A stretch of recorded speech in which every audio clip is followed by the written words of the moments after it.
Hello guys, পুনৰ স্বাগতম জনাইছোঁ মোৰ এই ইউটিউব চেনেলটোলৈ যাৰ নাম ব্ৰাইট চাইল্ড আৰ্ট হয়।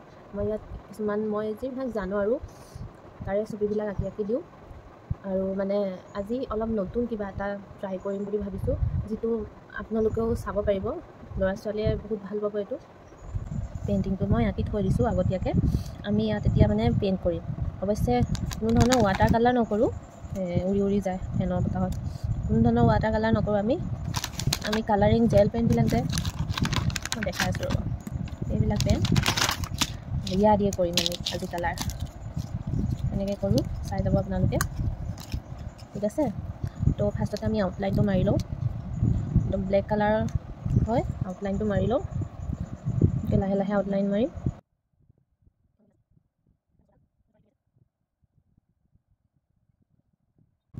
তো এয়া আপোনালোকে দেখিছে, মই গোটেই ছবিটো আউটলাইন মাৰি ল'লোঁ। এতিয়া ইয়াত আমি পেইণ্ট কৰিম।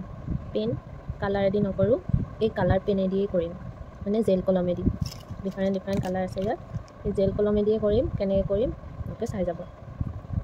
প্ৰথমতে আমি নীলা কালাৰটো মাৰিম।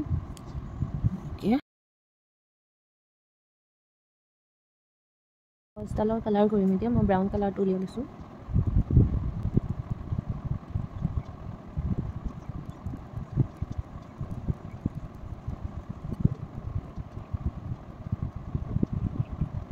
ইয়াত আমি য়েল্লো মিক্স কৰি দিম।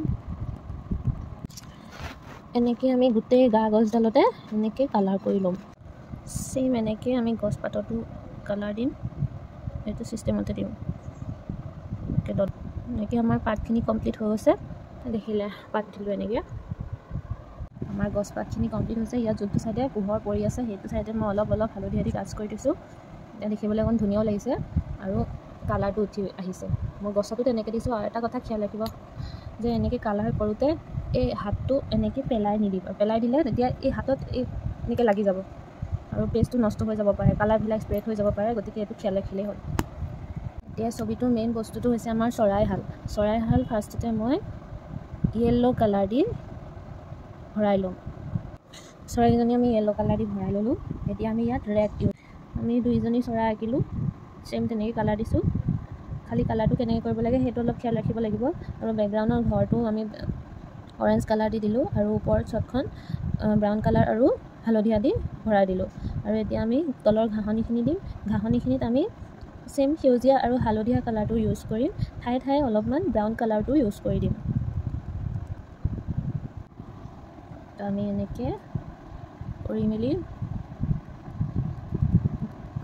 ঘাঁহ বনখিনি আমি ফিল আপ কৰিলোঁ। এতিয়া ফিল আপ কৰিবলৈ আছে নদীখন। এখন নদী হয়, আমি এতিয়া নদীখন ভৰাম। নদীখনৰ কাৰণে নীলা কালাৰটো ইউজ কৰিম। বেয়া নাপাব, মোৰ কেমেৰাটো অকল লৰি গৈছিলে। যিহেতু এখন নদীখন দূৰলৈকে বৈ গৈছে, আমি ওচৰৰখিনি কাঢ়া কৰিব লাগিব আৰু দূৰৰখিনি পাতল কৰিব লাগিব। য'ত পানীৰ এটা জিলিকনি থাকে নহয়, সেই জিলিকনিটো ধৰা পৰিব।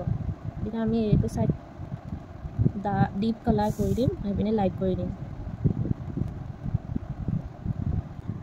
অ'কে, তো ফাইনেলি আমাৰ নদীখনৰ কালাৰ দিয়া হৈ গৈছে। আমি যিমানবিলাক কালাৰ দিছোঁ চব এনেকৈ ডট দিয়ে দিছোঁ। আমাৰ পিকচাৰখন হৈ গৈছে অলমষ্ট। আউটলাইন আমি লাষ্টতে কৰা হৈ আছে, গতিকে আউটলাইনৰ ইমান চিন্তা কৰিব দৰকাৰ নাই। বছ এইখনেই হৈছে আমাৰ ফাইনেল পিকচাৰ।